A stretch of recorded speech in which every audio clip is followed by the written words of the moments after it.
Hey guys, what's up?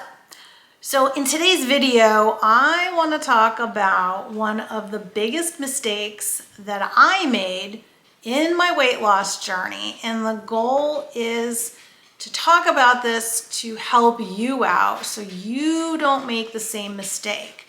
The other goal of the video is to talk about one of the most common mistakes or regrets that I see other people are making as well. So there's two components to this video.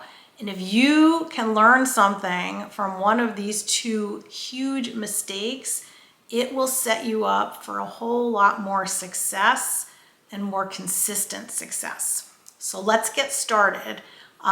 Please don't forget to like and subscribe to the video so that you always know when a new video is coming, and it also helps to get this out to the rest of the community so that other people can learn and become successful in their weight loss and fitness journeys. All right, so when I was on my weight loss journey of losing 50 pounds, and it took about a year for it to happen, with the last 10 pounds pretty much taking as long as the first 40.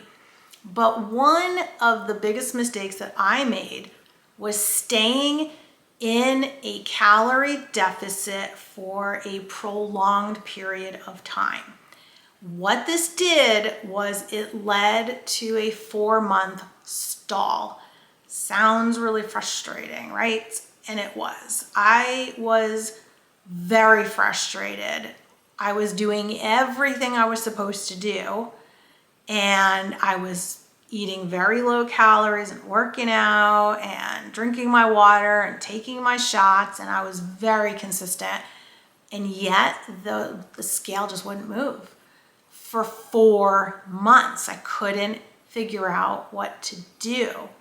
So what I finally did after some research was what's called a reverse diet. And what a reverse diet does is it increases your calories slowly until you get to a higher caloric threshold. And I did a very specific video on this. It's called Eat More to Lose. Sounds crazy, but it works, and it did, and I've done it many times. And the reason why you stop losing weight, many times this happens, when you're in a prolonged caloric deficit, meaning probably past anywhere 4 months to 6 months, you're in very low calories. What happens is your body's metabolism will come down. It will drop. It will tank. You think you're broken. It's not. You're not broken. Your body's not broken. It's doing what it's supposed to do. Because when you're only eating a certain amount of calories, your body is going, well, you don't really need me to do a lot. So I'm going to bring your metabolism down to meet your needs. And that's what it does. But then you stop losing weight after some time. So in order to rev the metabolism back up again, you need to increase the calories, but you have to do it very intentionally because you don't want to put the weight back on. It's the last thing you want to do. Now, you could end up putting on a few extra pounds just due to food weight, water weight, maybe a little bit of body fat. It's not really going to be much because you go slowly back up. So that's what I had to do. And I had to be very patient in doing it and not get crazy over the scale if it did happen to go up a little bit. So I was able to increase my calories, and then I was able to drop them back down again, and then the weight started to come off. So staying in a caloric deficit 4 to 6 months is probably kind of the limit. And then you need to take a diet break. You kind of need that mentally anyway, as well as physically. Most people do. It's really hard to stay on something for a really long period of time and not at least take a break. And that break could be a week. It could be 2 weeks. It could be a month. Sometimes 2 months. Usually you don't need much longer than that. And it probably shorter. For me, I was able to do it anywhere between 2 to 4 weeks was my diet break, where I would bring myself back up to maintenance calories. And then very important during that time to lift weights, because you can really build a lot of muscle during that time. and then you could drop your calories and start losing again. So looking back, that was a mistake that I made that I didn't know at the time. Again, staying in a caloric deficit for a prolonged period of time, if you're running into stalls or plateaus, that's usually the number one culprit. Okay, the other huge mistake, and one of the biggest regrets that I see people come out with, is not doing any resistance training, lifting weights, or strength training during their weight loss phase. In their minds, they're saying, oh, maybe I'll start that once I hit goal weight. Or some people don't even start it at all, but that's usually what I see. I see people saying, I'll start a program once I hit goal weight, but I want to lose the weight first, and then I'll start lifting weights.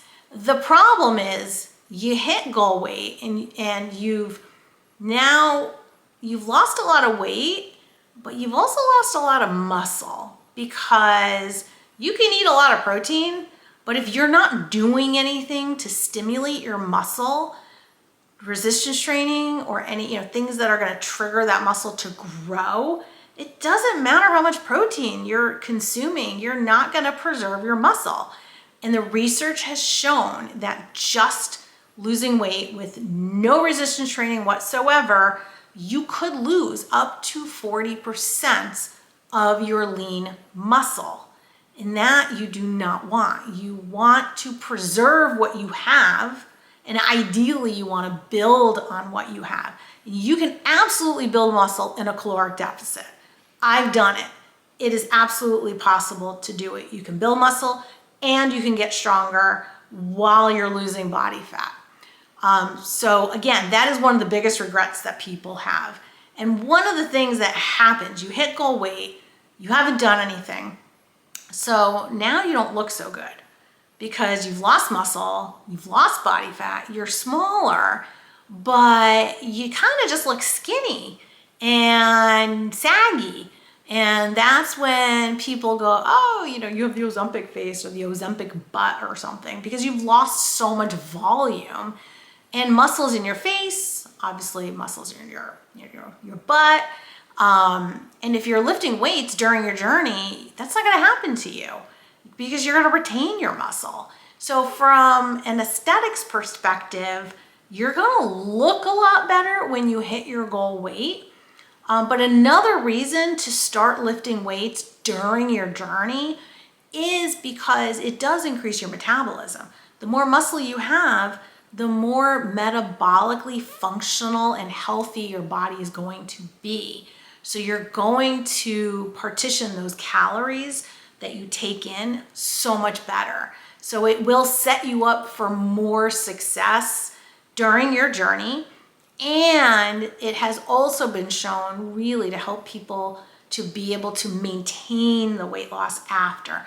The maintenance part is where most of us fall off, right? We're really good at losing weight. We've done that multiple times, right? How many times have you lost 10, 20 pounds, 50 pounds or more? But the keeping off part is the hard part. That is the hardest, biggest challenge for all of us. It's the maintenance part. I've been maintaining 50-pound loss now for 2 years, and it's been a journey, a completely different journey than the losing weight part of it. But it's the longest that I have been at the same weight in my life. I was going to say my adult life, but no, in my entire life, it is the only time I've maintained one consistent weight for this period of time. And I owe part of that to lifting weights. I've always lifted weights. I lifted weights before I started this journey. I lifted weights when I was younger, to whatever degree. I do it differently now. It's not the same program. It's not it's not the same as what I used to do. I've changed it.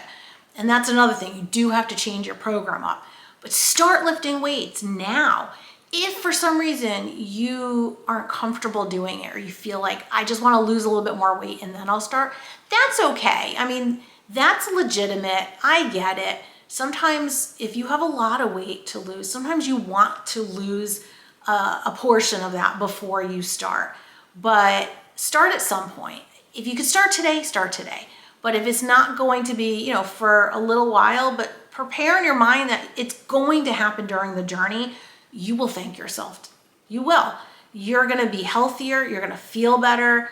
It will be mentally, emotionally, and physically such a benefit. And you don't even have to do a lot.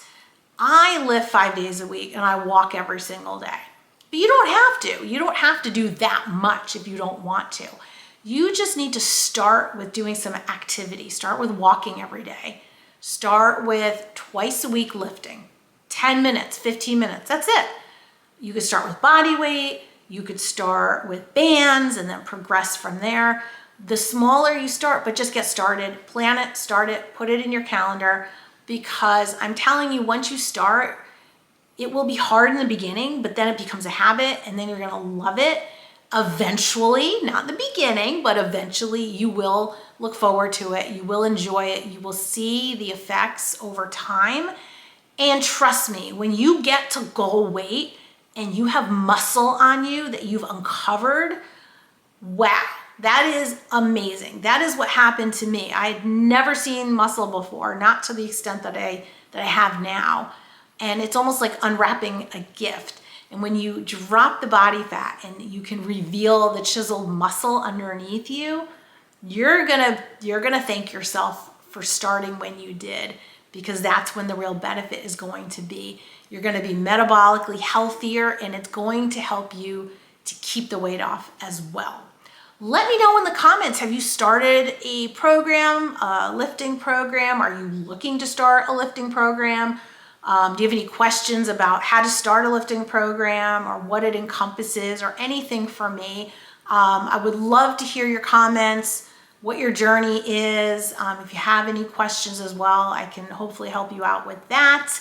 And again, please remember to like the video, subscribe, share it with a friend.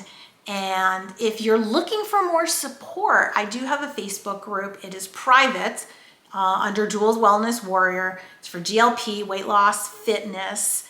And I would love to have you in that group as well. We're very supportive if you're looking for additional support. And I will see you in my next video. Stay strong.